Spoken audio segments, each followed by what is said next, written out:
13 বছর পর অর্থাৎ 2003 সালের পর প্রথমবার অস্ট্রেলিয়ার মাটিতে টেস্ট খেলতে গেছে বাংলাদেশ। সাকিব তামিমদের যে অভিজ্ঞতা নাই, মুশফিকুর রহিমের জন্য হতে যাচ্ছে প্রথমবার।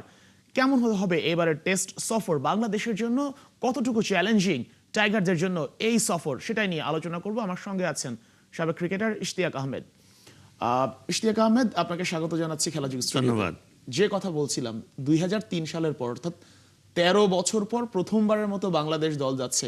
একটু মানে ফ্যানদের জন্য একটু অবাক করার মতো বিষয় যে বাংলাদেশের হয়তোবা মনে করিয়ে না দিলে অনেকের কাছে একটু চমকে যাওয়ার মতো যে সাকিব তামিমরা অস্ট্রেলিয়ার মাটিতে টেস্ট খেলেনি। মানে কেমন রোমাঞ্চকর আসলে যদি বলি শুরুতে বাংলাদেশের জন্য। না, আমার মনে হয়, ধন্যবাদ, আমার মনে হয় এটা কষ্টার্জিত ট্যুর। এতদিন হয়নি, কারণ একটা পর্যায়ে ছিল বাংলাদেশ টেস্ট ক্রিকেট 2-3 দিনের টেস্ট ক্রিকেট শেষ হয়ে যেত। সুতরাং বাংলাদেশ কোনোভাবে আকৃষ্ট করতে পারছিল না অন্যান্য টেস্ট প্লেয়িং কান্ট্রিদের। ইদানিং কী হয়েছে, ইদানিং বাংলাদেশ টেস্ট হিসেবে তাদের ইমপ্রুভমেন্টের ধারা যদি আমরা দেখি, তারা দেশের মাতৃতেও জিতছে, বিদেশেও তারা জিতছে, ওয়ানডে T20ও তারা রেগুলারলি মোটামুটিভাবে বিদেশি টিমদেরকে হারাচ্ছে। এখন একটা পর্যায়ে এসছে ইন্টারন্যাশনাল ক্রিকেট, এখন অনেক সময় আছে, এখনও অনেক দূরে যেতে হবে, অনেক কিছু পার হতে হবে, বাট তারপরে এখন পর্যন্ত যা অর্জন করেছে আমার মনে হয় এটাতে অনুপ্রাণিত হয়েছে অস্ট্রেলিয়ান কর্তৃপক্ষ, এবং মনে করছে যে হয়তো আবার this will attract a lot of স্পেকটেটার্স, even though যে খেলা যে দুইটা হচ্ছে সেটা নর্মাল যেগুলো ভেনিউজ সেখানে হচ্ছে না। বাট আই থিঙ্ক যে বাংলাদেশের জন্য ইটস এ গুড চ্যালেঞ্জ।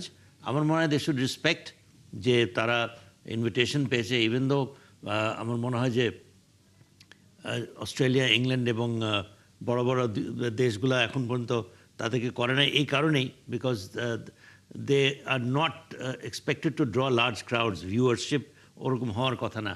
আমার মনে হয় এটা যদি এই সিরিজটা যদি ভালো খেলে, না খেলারও কোনো কারণ নাই, বিকজ নাও আমরা অনায়াসে বলবো না, আমরা কিন্তু হারাচ্ছি বিদেশি অন্যান্য দেশকে। তাদের দেশের মাটিতে, আমাদের দেশের মাটিতে আমরা হারিয়েছি, নিউজিল্যান্ডকে হারিয়েছি, পাকিস্তানকে হারিয়েছি, শ্রীলঙ্কাকে হারিয়েছি।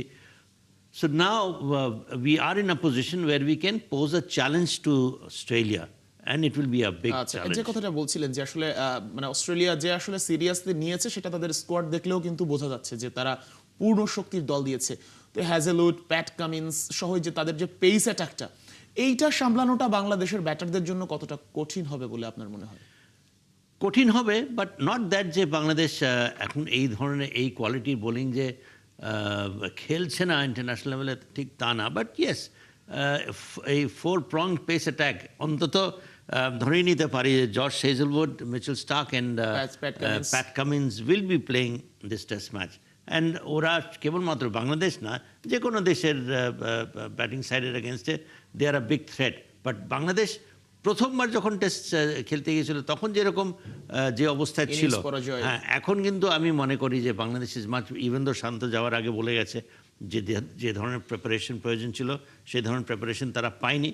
But I think, having said that, I still think তারা অনেক বেটার অবস্থায় আছে।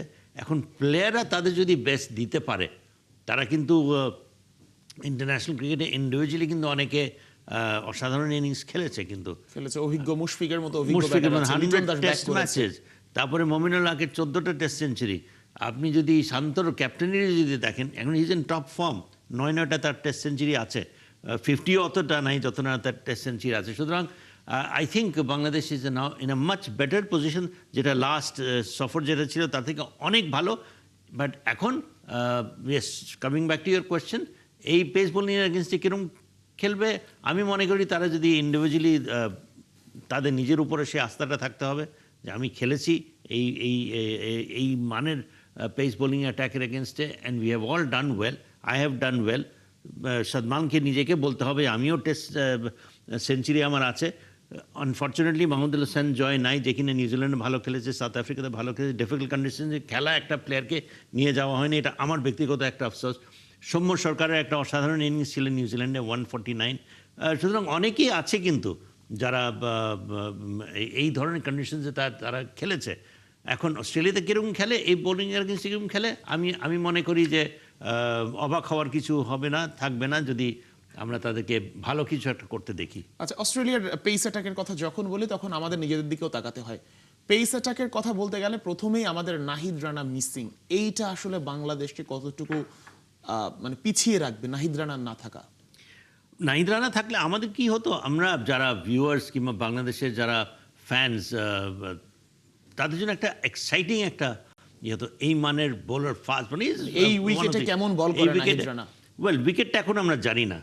এমনও শুনছিলাম প্রথম যে উইকেটটা আমাদের দেশের মতো উইকেট হবে, not necessarily absolutely fast and bouncy wicket হবে। সেটা হলে তো আমার মনে হয় নাস্তানাবুদ করে দিত অস্ট্রেলিয়াকে, because he is now a very very threatening wicket taking real fast bowler. এবং সেটা আমরা টেস্ট ম্যাচ জিততাম কি না, সে যে অস্ট্রেলিয়ান ব্যাটসম্যানদেরকে নাকানি চুবানি যে খাওয়া তো এ ব্যাপারে অন্তত কোনো সন্দেহ নেই। And Australians would have taken that as a big challenge. আমার কাছে সেটাই খুব এক্সাইটিং মনে হতো, অ্যান্ড সেটাই আমার মনে হয় যে আমরা সবাই ওটাই মিস করব। আচ্ছা, পেস বাউন্স অ্যাটাক যাই বলি না কেন, আমাদের টেস্টে মুমিনুল অন্যতম ভাইটাল প্লেয়ার বাংলাদেশ দলের জন্য। এই সিরিজে আসলে মুমিনুলের জন্য কতটা চ্যালেঞ্জিং হবে অস্ট্রেলিয়ার এই পেসারদের সামলানো আপনার মনে হয়? আপনার মনে আছে কিনা নেপিয়ারে ওয়েন দ্য লাস্ট টাইম একটা সিরিজ ছিল যেটাতে সাকিবের ডাবল সেঞ্চুরি ছিল, মুশফিকের 159 অর সামথিং, মমিনুল্লাহর একটা 64 রান ছিল, অসাধারণ একটা ইনিংস খেলেছিল। And that wicket was fast, bouncy, windy, wet, খুব ডিফিকাল্ট কন্ডিশনে ওই ইনিংসগুলো খেলেছিল। সো মমিনুল্লাহ এই ধরনের বোলিং যে খেলতে পারবে না তা না, কিন্তু চ্যালেঞ্জিং এই জন্য হয় বিকজ সে খুব তাড়াতাড়ি ব্যাটিংয়ে চলে যায়। কারণ আমরা খুব দেখি না যে ওপেনিং ব্যাটার্সরা অনেকক্ষণ খেলেছে, নিউ বলটাকে শাইনটাকে অফ করে দিয়েছে, পরবর্তী ব্যাটসম্যান এসে যেটা হয় কি, number 3 batsman is suppose to play also as an opening batsman, but তাদের জন্য বেস্ট হয় যখন বলের শাইনটা চলে যায়।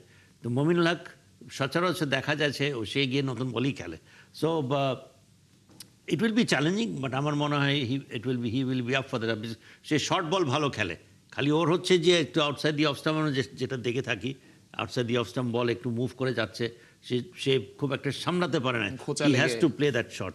সেই জন্য স্লিপস এবং যে উইকেটের পিছনে যে ফিল্ডার্সগুলো থাকে একটু ব্যস্তই রাখে মমিনুল হক। বাট আমার মনে হয় যে সেই ফেসটা যদি পার করে ফেলতে পারে, Mominul Haque also will be an exciting. আচ্ছা, ইশতিয়াক আহমেদ, আমরা একটা জিনিস আসলে মানে আমাদের চিন্তাতেও আসে যখন বলি যে প্রতিপক্ষ অস্ট্রেলিয়া, একটা নাম আমাদের মাথায় আসবে, মোহাম্মদ আশরাফুল। সে আশরাফুল এখন দলের ব্যাটিং কোচ। আশরাফুলের অভিজ্ঞতাটা আসলে প্লেয়ারদের জন্য কতটুকু কাজে দেবে, বা তার এক্সপেরিয়েন্স শেয়ারিং বা হচ্ছে as a batting coach?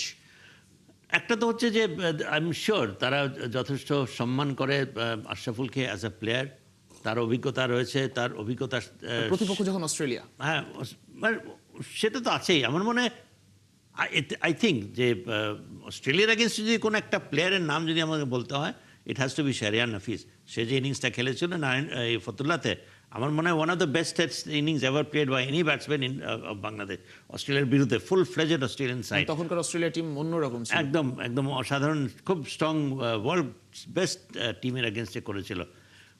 But আশরাফুলের যে জিনিসটা হচ্ছে, আমার মনে হয় আশরাফুল খুব সুন্দর কমিউনিকেট করতে পারে। আশরাফুল তার যে এক্সপিরিয়েন্সে যেগুলো, কী ধরনের সিচুয়েশনে কী ধরনের মনস্তাত্ত্বিক কী এটা থাকা উচিত, কার কী স্ট্রেংথস অ্যান্ড উইকনেসেস, আমার মনে হয় আশরাফুলের মধ্যে তার সাথে কথা বললে যে জিনিসটা বোঝা যায়, খুব ক্লিয়ারলি বোঝা যায়।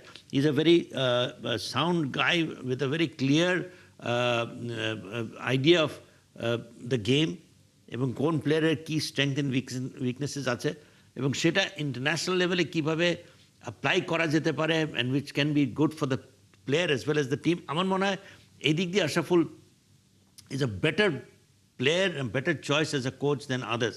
So সেই দিক দিয়ে I think you're right. Yes, আশরাফুলের এখানে আমার ইনপুটস, পজিটিভ ইনপুটস অনেক থাকবে।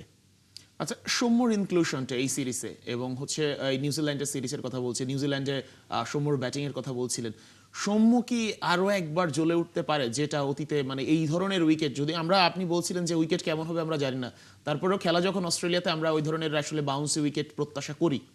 তো এই উইকেটের কথা চিন্তা করেই কি সৌম্যকে আসলে রাখা হয়েছে কিনা? সৌম্যকে রাখা হয়েছে, সৌম্যর অবভিয়াসলি অ্যাবিলিটিস অনেক আছে। লাস্ট NCL বোধ করি is the highest run getter. নিউজিল্যান্ডও তার একটা ফ্যান্টাস্টিক ইনিংস ছিল অফ 149 টেস্ট। সে ইভেন তো 5 বছর পরে খেলতে আসছে, বাট টেস্টে তার মোটামুটি ইমপ্রেসিভ ইয়ে রয়েছে। মানে গড়ে 30-এর একটু নিচে আছে, but he has quite a few 50s। বিদেশি মাটিতেও সে ভালো খেলেছে আমার যতটুকু মনে পড়ে।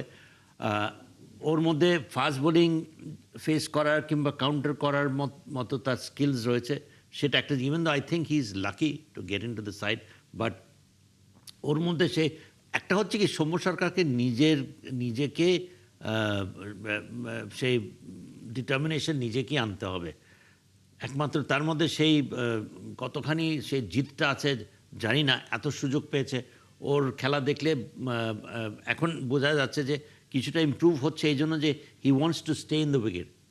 তার মধ্যে সেই ডিটারমিনেশন, হ্যাঁ, সেটা একটু একটু দেখা যাচ্ছে।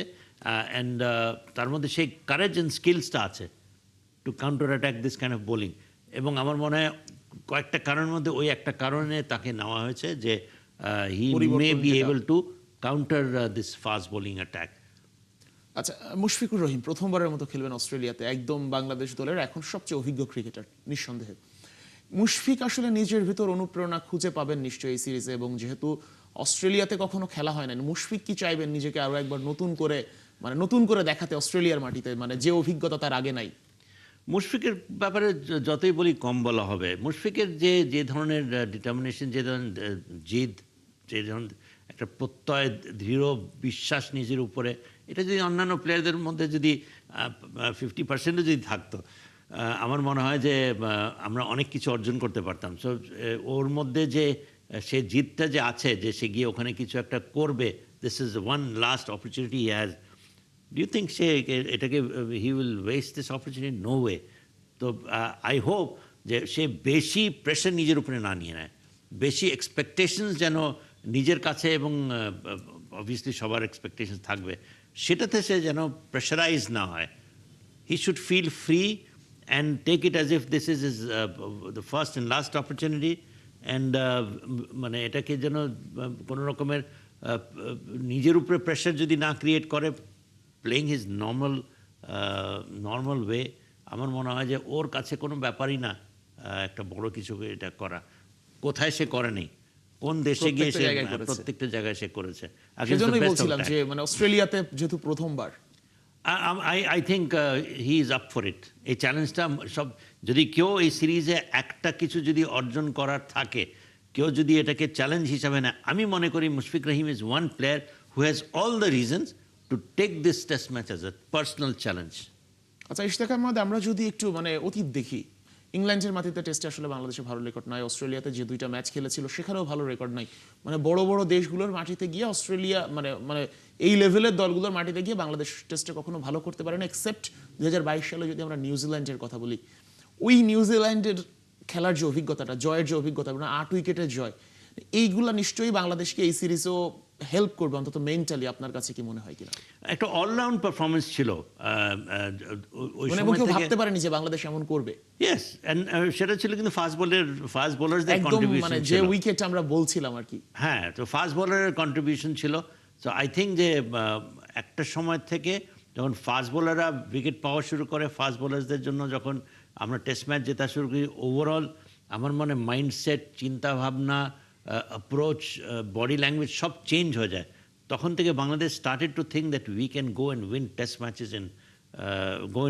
Matches home in a way. So সেটা আমার মনে হয় that was a big turning point for Bangladesh. ক্রিকেটের পরিবর্তনের হ্যাঁ, এবং আমরা ওয়েস্ট ইন্ডিজে জিততে দেখেছি, পাকিস্তানও জিততে দেখেছি। আমরা কি কোনো সময় চিন্তা করতে পারতাম যে বিদেশে গিয়েও টেস্ট ম্যাচ জিতে, যেখানে আমরা 2-3 দিনে গুটিয়ে যেতাম। সো অনেক কিছু চেঞ্জেস হয়েছে। কথা আসলে হতো যে বাংলাদেশ টেস্ট খেলতে যায়, 2-3 দিন খেলে বাকি 2 দিন ঘুরে। সেটাই তো তখন আমরা কেবলমাত্র হাঁটি পাপার অবস্থা ছিল। আমরা খুব তাড়াতাড়ি টেস্ট ম্যাচ স্টেটাসটা পেয়ে গেছিলাম। হাউএভার এখন I think there's still a long way to go, but আমরা এই দলটা নিয়ে অস্ট্রেলিয়াতে যাচ্ছি, যেটা আমাকে সবচেয়ে ভালো লেগেছে, সুমন চিফ সিলেক্টর বলছিল যে we are going to go and earn respect, which is something যেটা will not give you added pressure. আমি যদি আমরা বলতাম যে ওখানে গিয়ে আমি টেস্ট ম্যাচ জিতবো, you don't necessary make this kind of statement. জয় হয়েও যেতে পারে, সেটা জয় ভিন্ন হয়ে কথা। যেতে পারে, বাট আমার মনে হয় যে দিস ইজ সামথিং, যে প্লেয়াররা যদি প্রত্যেক প্লেয়ার মনে করে যে না আমি I have done something in international cricket, why not in Australia. এবং আপনি যদি রেকর্ড দেখেন ইন্ডিভিজুয়ালি, আপনি কিছু আগে বলছিলেন যে 2022-এ বেস্ট পারফরমেন্স ছিল, ইয়েস টেস্ট ম্যাচ জেতার ক্ষেত্রে, কিন্তু যে আমরা যদি দেখি অনেক প্লেয়ার যেমন তামিম ইকবাল খেলেছে ইংল্যান্ডে, হি হ্যাড 2 সেঞ্চুরিজ। তারপরে আমরা তামিমের কি দাপুটে ব্যাটিং একেবারে। অ্যাবসলিউটলি, সো ইন্ডিভিজুয়ালি আমরা অনেক দেখেছি। মাহমুদুল্লাহ রিয়াদকেও আমরা কোন একটা সিরিজে বড় একটা 150 করতে টিম দেখেছি। হয়ে আসলে পারফর্ম করা হয়। টিম হিসাবে আমরা তো এখন যেটা হচ্ছে টিম হিসাবে পারফর্ম করছে, ইন্ডিভিজুয়ালি করলে কালেকটিভলি একটা রেজাল্ট হয়। সো এই সিরিজেও শান্তর কথা কি বললাম, 9টা সেঞ্চুরি অলরেডি তার আছে। সো আমার মনে হয় ইন্ডিভিজুয়ালি যদি সবাই ভালো খেলে, নিশ্চয়ই we can নিশ্চয়ই আমরা expect good Ishtiaq results. Ahmed সেই প্রত্যাশা করব বাংলাদেশ দলের সাথে। এর আগে আমাদের ওয়েট করতে হবে ম্যাচ আসা পর্যন্ত, এবং ম্যাচ ডে থেকে আমরা দেখব আসলে বাংলাদেশ কেমন করে। Absolutely. আপনাকে আরো একবার ধন্যবাদ জানাচ্ছি। ধন্যবাদ আপনাকে একাত্তর টিভিকে। দর্শক, কথা বলছিলাম সাবেক ক্রিকেটার ইশতিয়াক আহমেদের সঙ্গে, এবং জানাচ্ছিলেন বাংলাদেশের জন্য কতটা চ্যালেঞ্জিং এবং কোন কোন দিক থেকে বাংলাদেশ চ্যালেঞ্জ উতরে সফলতা পেতে পারে অস্ট্রেলিয়ার মাটিতে 13 বছর পর খেলতে গিয়ে।